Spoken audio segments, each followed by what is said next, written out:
Saudações, amigos galácticos, tudo bem com vocês? Eu sou o Gui Brasílio e esse é o Coliseu Galáctico, o seu canal do entretenimento zodiacal.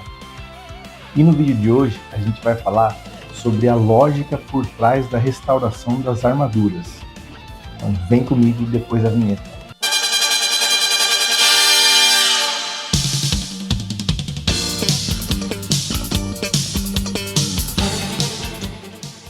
Episódio de hoje: a lógica por trás da restauração das armaduras. Versão brasileira Coliseu Galáctico.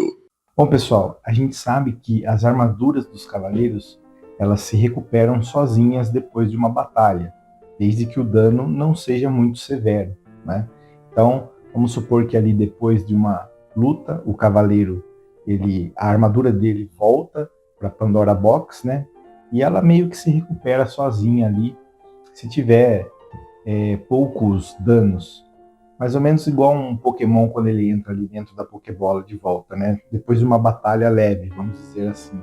Assim como o nosso corpo humano, se a gente receber aí algum dano, né, algum ferimento, com o tempo, né, descanso, alimentação, o próprio organismo ele se recupera sozinho. Agora, se a gente tiver um ferimento mais grave, por exemplo, um corte profundo, uma queimadura ou até mesmo a perda de um membro, né, a gente vai precisar ir para o hospital e vai precisar da ajuda de um médico especializado ali, a gente vai passar por uma cirurgia para poder se recuperar, vai ficar um tempo ali de recuperação, tomando alguns medicamentos, na verdade. Então o mesmo ocorre com as armaduras. Se elas se danificarem a um ponto que é irreversível, é necessário a ajuda de um ferreiro ali, alquimista especializado que entende do assunto. Então a gente sabe que as pessoas responsáveis por essa tarefa são os descendentes do continente de Mu, continente perdido, né? Os Muvianos ou os Lemurianos, como a gente conhece dentro da obra.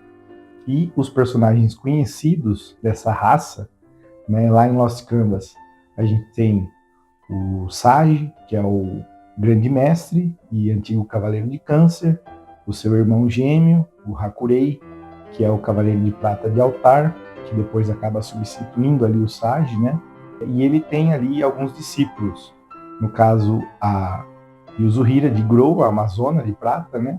O irmão dela, que é o Tokizada, que acabou se tornando um espectro de Hades, né? E também tem ali o jovem Atlan, que lembrava muito o Mu, né?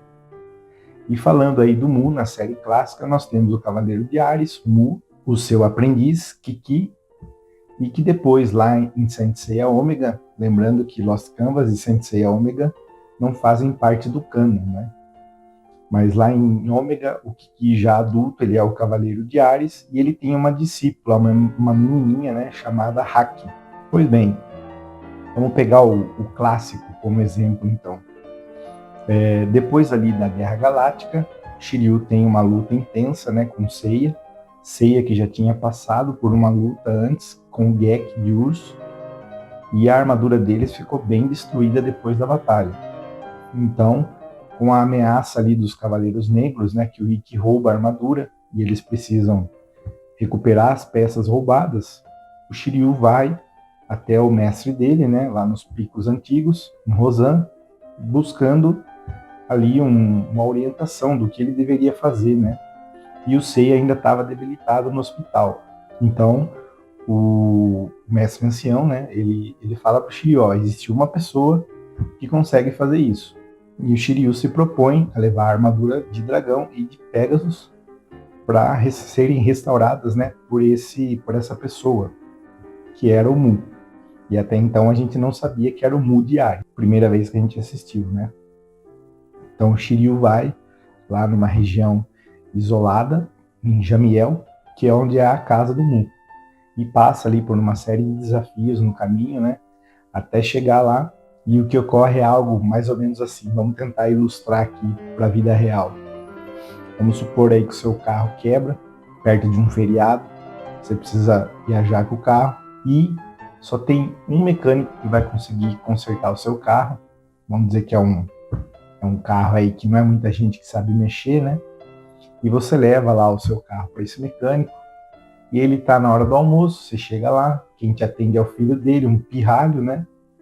E depois que você passa ali por uma série de confusões ali com aquela criança, aí o cara chega e vai resolver os teus problemas, né? Só que daí ele fala, é o seguinte, ó, o que está acontecendo com o seu carro aí é sério, vai demorar para consertar, você vai ter que ficar aqui, você não vai poder voltar para sua casa agora, e vai te custar um rim aí, que vai ficar muito caro. E é mais ou menos isso que acontece com o Shiryu, né? Ele tem que doar lá quase todo o sangue dele para recuperar a armadura, e chega um dado momento ali que ele fala, ó, vou dar todo o meu sangue para recuperar a do Seiya, pelo menos ele consegue lutar, né? E a minha aqui não precisa. E na verdade isso tudo era um teste, né? O Mu queria ver ali se o Shiryu era digno de restaurar aquelas armaduras e digno como cavaleiro, né? E no final o Mu acaba ajudando ali o Shiryu, mas ele já vai bem baleado lá para a luta contra os Cavaleiros Negros, né? Então essa foi a primeira restauração aí através de um especialista, né? Com as ferramentas necessárias lá que ele precisava usar. E a gente sabe que não só de ferramentas eles utilizam para poder restaurar as armaduras. Então, é necessário ali também alguns componentes especiais, como o oricalco e o pó de estrelas, que existem ali dentro da obra, né? Então, é mais ou menos como, para quem gosta de Marvel, aí a gente tem lá aqueles elementos fictícios, né? Que é o adamantium e o vibranium, né? Beleza. Bom, no início das 12 casas, novamente, eles precisam da ajuda do Mu, né, para passar lá o desafio dos Cavaleiros de Ouro, e o Mu acaba ajudando ali os 4 Cavaleiros de Bronze a recuperarem suas armaduras, no caso o Seiya, novamente, né, para poder subir ali as 12 casas com um pouco mais de defesa. E no final das 12 casas, eles precisam do Mu de novo, né, as armaduras estavam completamente quebradas. Aqui a gente tem uma inconsistência ali, uma divergência, né, entre anime e mangá. A gente sabe que a armadura de Fênix, ela se recupera sozinha, né, devido ali aos seus poderes, suas propriedades, mas no anime eles mudaram um pouco, e aí o Shaka tem que ir lá dar o sangue para recuperar a armadura do Ikki, né.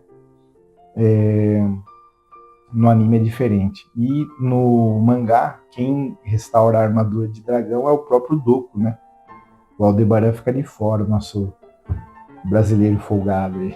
Pois bem, essa ajuda que os Cavaleiros de Ouro deram, né, no final das 12 casas, então os Cavaleiros de Ouro que sobreviveram, eles vão lá e doam o sangue deles, assim como o Shiryu tinha feito, né, cada um ali para recuperar uma das armaduras de bronze.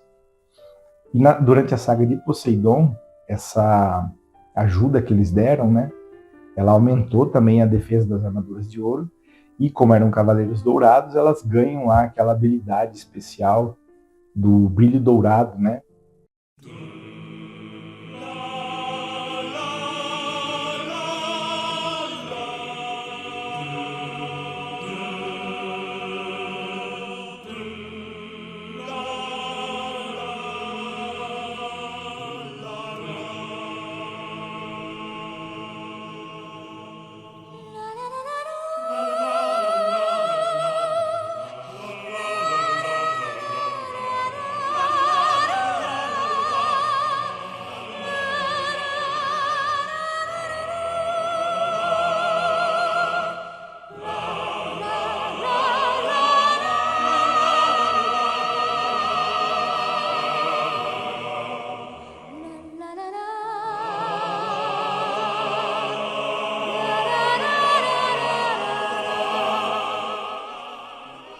Quando os cavaleiros elevam ali os seus cosmos, os cavaleiros de bronze, para enfrentar os generais marinas, a gente vê aquele brilho dourado, né?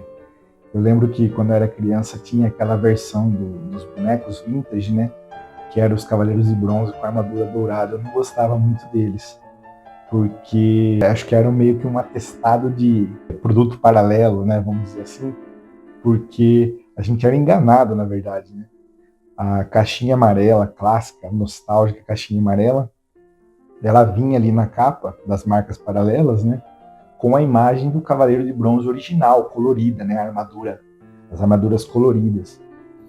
E como as paralelas elas não abriam aquela tampa igual as da Bandai, então a gente meio que acreditava que era o Cavaleiro de Bronze original que estava ali, né?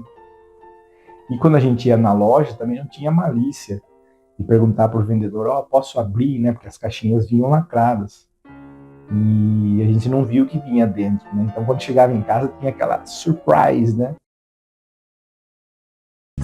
Joel! O Tiririca! Peguei vocês, enganei vocês pensou que fosse outra pessoa! A gente queria o Cavaleiro de Bronze, mas vinha ali com a versão com a armadura dourada, né? Isso quando o corpo do boneco não vinha de outra cor também. E eu lembro que eu tive dessa linha o Seiya, o Shiryu e o Yoga. Inclusive esse Seiya tem uma história, acho que foi na primeira série, isso eu lembro muito bem. Na época a gente podia levar brinquedos, né, na hora do intervalo, lá do recreio, para brincar, né? E eu levei esse Seiya dourado meu. E ele era bonito. E aí, depois do intervalo, eu deixei ele. Acho que a armadura ficou guardada na caixa, mas o boneco ficou fora. E aí, quando eu fui embora, o boneco acabou ficando embaixo da mesa, né? Eu levei a caixa com a armadura e o boneco ficou fora. E eu nunca mais achei esse Seiya. Não, tu perdeu, bora. Uma pena, né? Bom, voltando aqui para nossa história.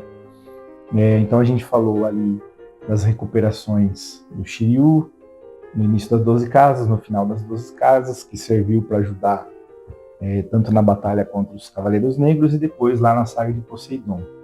E aí, na saga de Hades, o Xion, né, depois ali que os renegados subiram as 12 casas, ele com o sangue de Atena ali, ele faz a mágica dele lá e recupera as armaduras de bronze novamente, né, e elas ganham aquela outra forma, que depois elas vão manifestar um poder lá no final, né, na saga Elísios, onde elas viram as Camuis, as armaduras divinas, né, então com o sangue de Atena ali. Então se a gente pegar essa lógica, né, se um cavaleiro de ouro doa o sangue dele e a armadura ela ganha um brilho dourado, e depois se um deus com o sangue dele a armadura ela se torna divina, então vocês já devem estar imaginando aí onde eu quero chegar, né? Voltando lá atrás, se o Shiryu doou o sangue dele para recuperar a armadura do Seiya, o que poderia ter acontecido de diferente, né? Porque a gente sabe que tem ali a divergência. Quando o Shiryu recupera a armadura do Seiya, no mangá ela se torna aquela V2, que é a armadura dos fones lá na cabeça, né? No anime, ela não muda de forma depois que o Shiryu ajuda lá o Seiya. E essa é a divergência que a gente tem, né? No início das 12 casas, a do Seiya ela muda um pouquinho de forma de novo, né?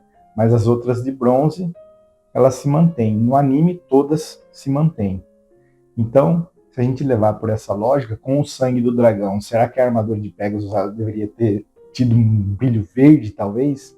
Né? Ali, em algum momento depois dos Cavaleiros Negros, até o final do arco dos Cavaleiros de Prata, uma armadura de Pegasus versão dragão, né? Meio esverdeada.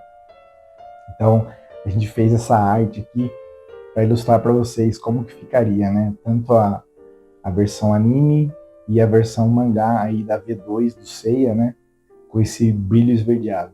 E pessoal, gostaram desse vídeo? O que vocês acharam dessa teoria da lógica aí do sangue do dragão na armadura de Pegasus? Então, deixem nos comentários aí, né? O que vocês acharam. Não se esqueçam para se inscrever no canal, se vocês gostaram, né? Deixa o curtir, comenta lá, compartilha com seus amigos. E cara, isso é tão fácil que você não vai nem precisar doar 2/3 do seu sangue aí para conseguir fazer, né? Então, espero vocês no próximo vídeo.